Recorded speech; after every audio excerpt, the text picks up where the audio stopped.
सभी विद्यार्थियों को मेरा नमस्कार। मैं चेतन शर्मा आप सभी लोगों का आधुनिक विद्यालय के इस चैनल पे हार्दिक स्वागत करता हूं। स्टूडेंट, कक्षा 9 सोशल साइंस, भारत और समकालीन विश्व, फ्रांस की क्रांति पार्ट 3 को लेकर एक बार मैं आप सबके सामने उपस्थित हूं। स्टूडेंट, हमने पिछले पार्ट में फ्रांस की क्रांति के प्रमुख कारणों के बारे में जाना और मैंने आपको एक प्रश्न भी दिया था कि फ्रांस की क्रांति पर संक्षिप्त टिप्पणी लिखिए और कुछ पॉइंट भी मैंने बताए थे और आपसे कहा था कि आप खुद भी अपने से पॉइंट क्रिएट करें और लिखें। देखिए स्टूडेंट, हमें एनसीईआरटी क्रिएटिव माइंड बनाती है, हमें खुद भी पॉइंट क्रिएट करके लिखना चाहिए। और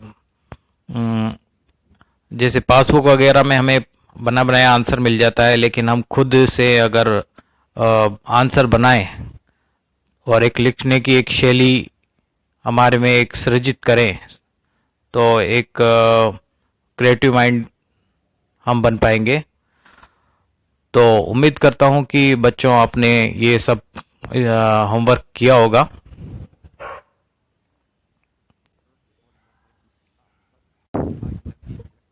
स्टूडेंट, हमारा अगला टॉपिक है फ्रांस की क्रांति का आरंभ। सेकंड टॉपिक है फ्रांस की क्रांति की आरंभ करने से पहले मैं आपको महत्वपूर्ण तिथियां बता देना चाहता हूं। 1774 ब्रो वंश के शासक लुई सोलवे का पद पे विराजमान होना। 1789 5 मई 1789 स्टेटस जनरल की बैठक बुलाना। 20 जून 1789 टेनिस कोर्ट की शपथ। 14 जुलाई 1789 बास्तिल दुर्ग का पतन। 4 अगस्त 1789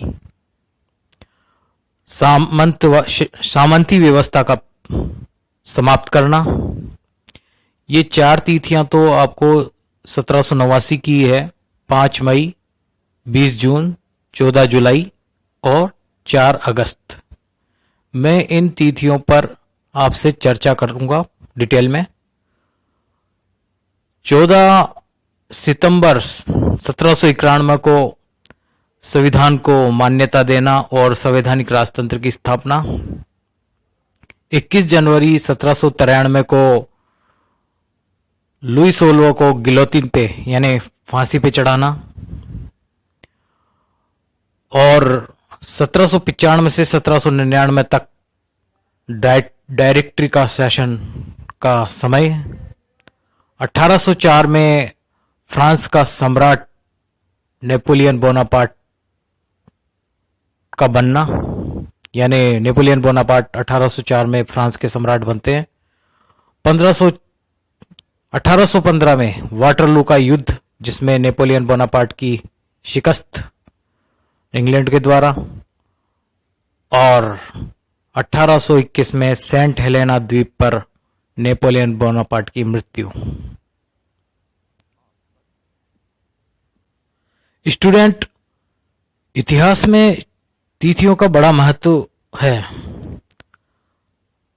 क्योंकि हम जब भी इतिहास पढ़ें तो हमें ये मालूम होना चाहिए हम कितनी पुरानी बात पढ़ रहे हैं और किस लोकेशन की बात पढ़ रहे हैं हम। ये जो घटना है वो किस महाद्वीप या किस स्थान की है, किस देश की है। तो ये चीज़ें हमें जरूर ध्यान रखनी चाहिए। वहाँ का जलवायु कैसी है, भौगोलिक अवस्थाएं कैसी है, लोग कैसे दिखते हैं, क्या खाते हैं, क्या पहनते हैं, और जब की घटना पढ़ रहे हैं उस समय की संस्कृति कैसी थी। इन चीज़ों को मद्देनजर हमें जरूर रखना चाहिए। चिंतन मनन निरंतर चलते रहना चाहिए,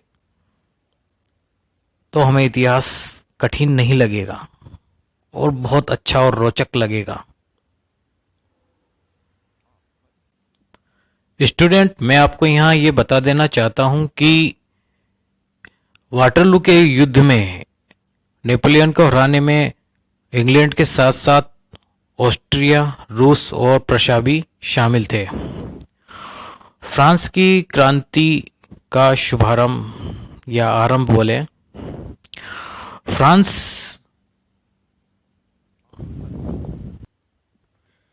के सम्राट लुई 16 ने नए करों के प्रस्ताव पर अनुमोदन के लिए स्टेट्स जनरल की मीटिंग बुलवाई। प्राचीन राजतंत्र के तहत नए करों पर प्रस्ताव के लिए स्टेट्स जनरल की बैठक बुलवाना आवश्यक था उसके अनुमोदन के लिए। आखिरी बार ये बैठक 1614 में बुलाई गई थी, यानी 1614 के बाद ये मीटिंग बुलाई जानी थी 1789 में, जो कि लुई 16 के द्वारा 5 मई 1789 को स्टेट्स जनरल की मीटिंग बुलवाई गई। स्टेट्स जनरल के बारे में बता दूं, ये प्रतिनिधि सभा होती थी जिनमें तीनों स्टेट, कुलीन, पादरी और जनसाधारण के प्रतिनिधि शामिल होते थे। और 175, आप सोचिए 175 सालों तक कोई भी मीटिंग यानी स्टेट्स जनरल की बैठक बुलाई ही नहीं गई।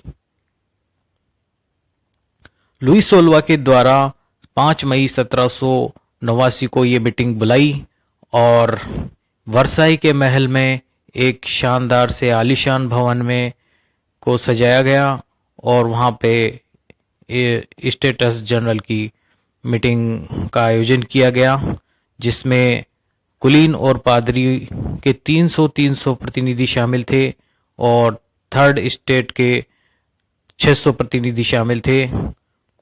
एक लाइन में कुलीनों को बैठाया गया, दूसरी लाइन में उनके सामने ही पादरियों को बैठाया गया और इनके पीछे थर्ड स्टेट के जो प्रतिनिधि थे उनको खड़ा कर दिया गया। और इस बैठक में थर्ड स्टेट के लोग शिक्षित और समृद्ध थे। मजदूरों, महिलाओं और किसानों को इस बैठक में शामिल नहीं किया गया, लेकिन जो तृतीय स्टेट के प्रतिनिधि थे वो अपने साथ 40,000 पत्र उनके माध्यम से मजदूरों, किसानों और महिलाओं के शिकायती और मांग पत्र लेके आए थे। कुलीन जो लुई 16 था वो एक वर्ग यानी एक स्टेट के एक मत के जब करों का अनुमोदन की बारी आई, जब उनके ऊपर मत डालने का प्रस्ताव हुआ तो एक वर्ग का एक मत पर ही अड़ा रहा लुई 16, लेकिन जो तृतीय स्टेट के जो लोग थे वो इस पर अड़ गए कि नहीं, एक वर्ग का एक मत नहीं बल्कि एक व्यक्ति का एक मत होगा, जो कि एक लोकतांत्रिक सिद्धांत था जिसमें सोशल कॉन्ट्रैक्ट के रचयिता रूसों ने प्रतिपादित किया था। लेकिन लुई 16 उनकी इस बात को स्वीकार नहीं करा, जिस पर विरोध करते हुए तृतीय स्टेट के जो प्रतिनिधि थे वो बाहर चले गए और पास ही इंडोर टेनिस कोर्ट था, यानी टेनिस खेलने का एक इंडोर जो कोर्ट होता है वहाँ पे ये लोग इकट्ठे हुए और इन्होंने 20 जून 1789 को टेनिस कोर्ट की शपथ ली, जिसमें इन्होंने जब तक राजा की शक्तियों को कम करने वाला संविधान नहीं बनाया जाए तब तक इसको,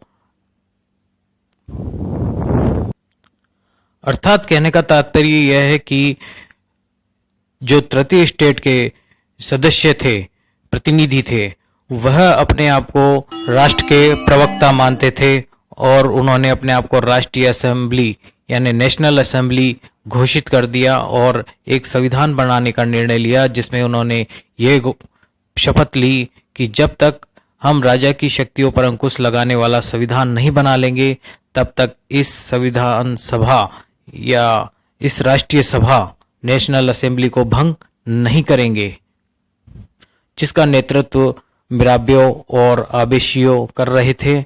मिराबियो एक कुलीन थे, लेकिन वह विशेषाधिकारी वाली सामंतशाही व्यवस्था को समाप्त करने के पक्ष में थे और उन्होंने एक पत्रिका निकाली और यह वर्साई के महल के सामने जो भीड़ इकट्ठी हुई उसमें जोर जोर से पढ़ने लगे। और आबेसियो भी एक पादरी थे जिन्होंने थर्ड स्टेट क्या है के नाम से एक प्रचार पुस्तिका निकाली और उसका प्रचार किया। स्टूडेंट, आपकी बुक में एक चित्र दिया हुआ है, चित्र नंबर 5। इस चित्र में टेनिस कोर्ट की शपथ का चित्रण किया गया है और इस चित्र में जो तृतीय स्टेट के जो प्रतिनिधि है उनके द्वारा एक असेंबली के जो अध्यक्ष हैं वो मध्य में एक बेंच पे खड़े हुए हैं और जो तृतीय श्रेणी के जो प्रतिनिधि हैं वो उनकी तरफ हाथ उठाकर शपथ ले रहे हैं। असेंबली के अध्यक्ष का नाम बेली है। बेली की पीठ प्रतिनिधियों की तरफ है। क्या सच में असेंबली के अध्यक्ष प्रतिनिधियों की तरफ पीठ करके खड़े होंगे, या जो चित्रकार डेविड ने ऐसा दिखाने का प्रयास किया है, अगर उन्होंने ऐसा दिखाने का प्रयास किया है तो उसमें उनका उद्देश्य क्या है? इसमें आपको उनका उद्देश्य बताना है। जब प्रतिनिधि सभा ने यानी राष्ट्रीय असेंबली नेशनल असेंबली ने जब संविधान का ड्राफ्ट बना रही थी यानी संविधान का प्रारूप बना रही थी, उस दौरान पूरा का पूरा फ्रांस आंदोलित हो चुका था और कड़ाके की ठंड पड़ रही थी फ्रांस में। उसी दौरान